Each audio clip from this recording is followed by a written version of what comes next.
toute cette exposition est vraiment l'histoire d'une rencontre avec Catherine Mallet, donc, et, qui est vraiment passionnée d'art, et c'est vraiment la rencontre d'une sensibilité, de deux sensibilités, et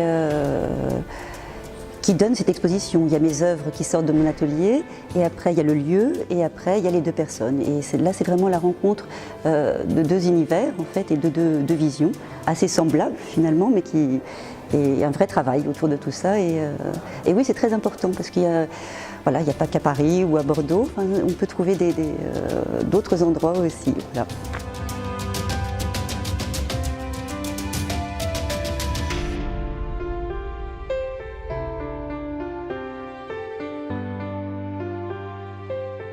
L'idée, c'est plus effectivement de rentrer en dialogue avec le spectateur et de rentrer en questionnement et de partage, en fait, de partager des questionnements.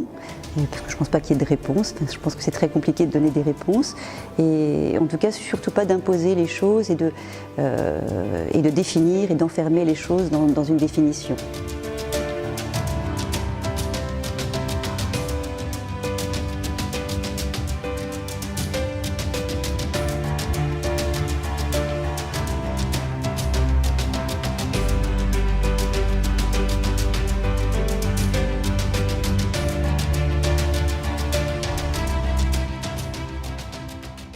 Le lieu a ouvert exactement en janvier 2011, après 9 mois de travaux.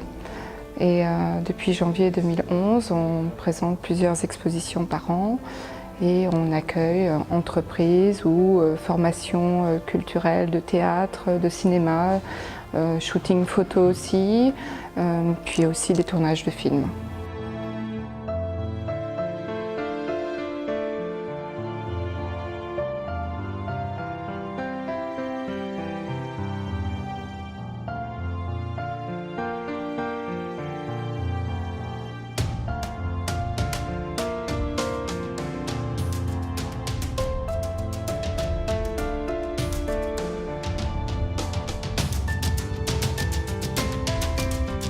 Donc c'est vrai que le matériau a une place très importante et évolue énormément au cours, et a évolué énormément au cours du temps et de mon travail.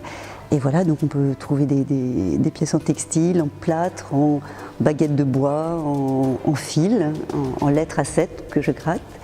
Et toujours quand même avec une notion du temps et qui devient matière palpable, qui n'est plus abstrait et qui prend forme à travers ce travail finalement. C'est une façon aussi d'éprouver le temps.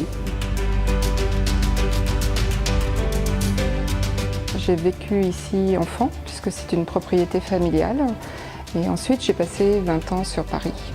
Et à 40 ans j'ai souhaité changer de vie et revenir voilà, dans ma propriété familiale, la transformer, parce qu'ici on est vraiment dans l'ancienne ferme et donc j'avais le projet de pouvoir y mettre de l'art contemporain, vivre ma passion et aussi exercer ma profession puisque je suis conseil en communication. Donc c'était mêler les deux et on essaye de faire la promotion d'artistes contemporains dans lesquels on croit, comme Vera. Oui, on vient de Paris, on a fait une petite halte entre-temps en Charente-Maritime et on revient donc à la campagne et on revient vers une ville un petit peu intermédiaire entre voilà, une vie un peu intermédiaire entre Paris et la campagne. Et voilà, c'est vrai que je me sens très bien pour l'instant à Angoulême. Enfin, c'est une ville charmante, il se passe plein de choses et c'est toujours agréable d'être dans cette dynamique aussi de partage avec le monde qui est proche de nous.